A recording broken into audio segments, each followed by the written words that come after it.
But he just stood there like it was nothing.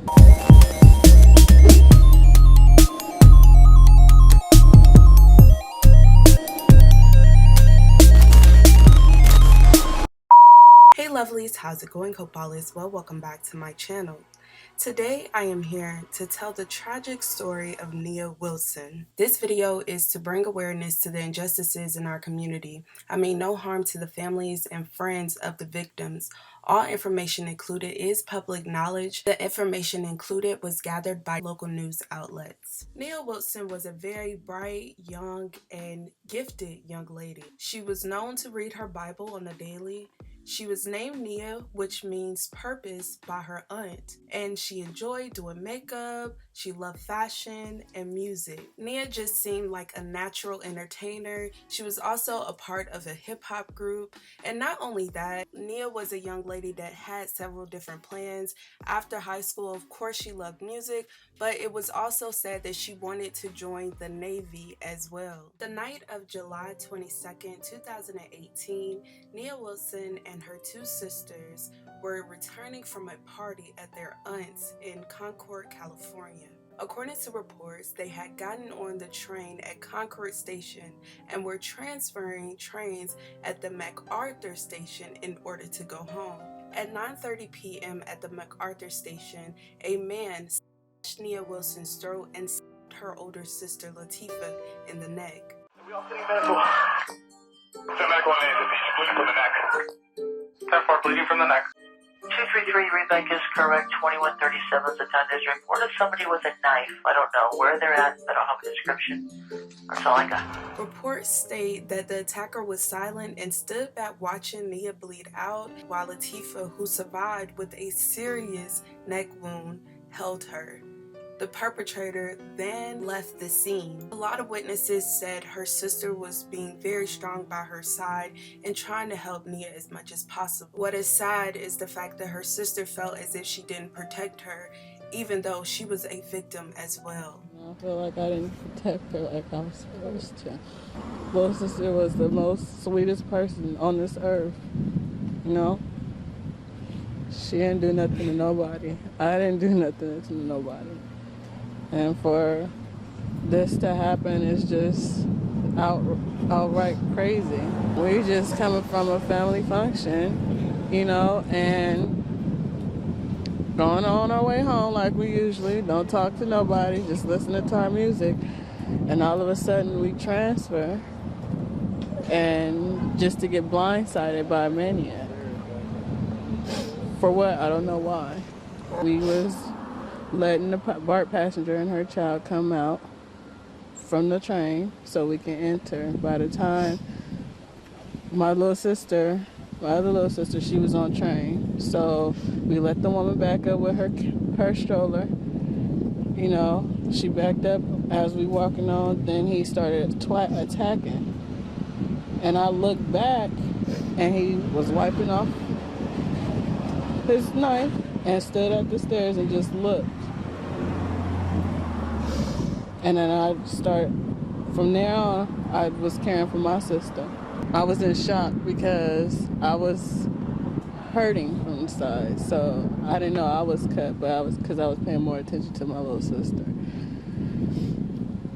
But he just stood there like it was nothing. And he just ran. He fled the scene. Her sister also shared her last fighting words and what she told her sister during that time.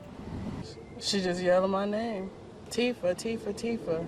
And I said, I got you, baby, I got you. You just calm down because she has real bad anxiety. And what did you say to her in those final moments as you were with her? I love her. And we're going to get through this. I got you.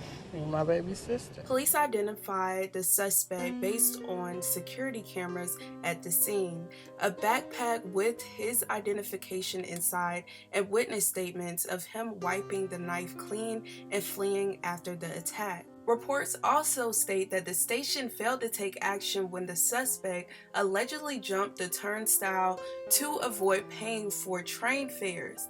Lawyers argued that the agency should have known he was a danger to passengers, as 2 other riders had complained about his behavior just days before the attack. John was arrested on July 23, 2018 at the BART station at 6:27 p.m. Reports state a witness saw him at the station and called the police.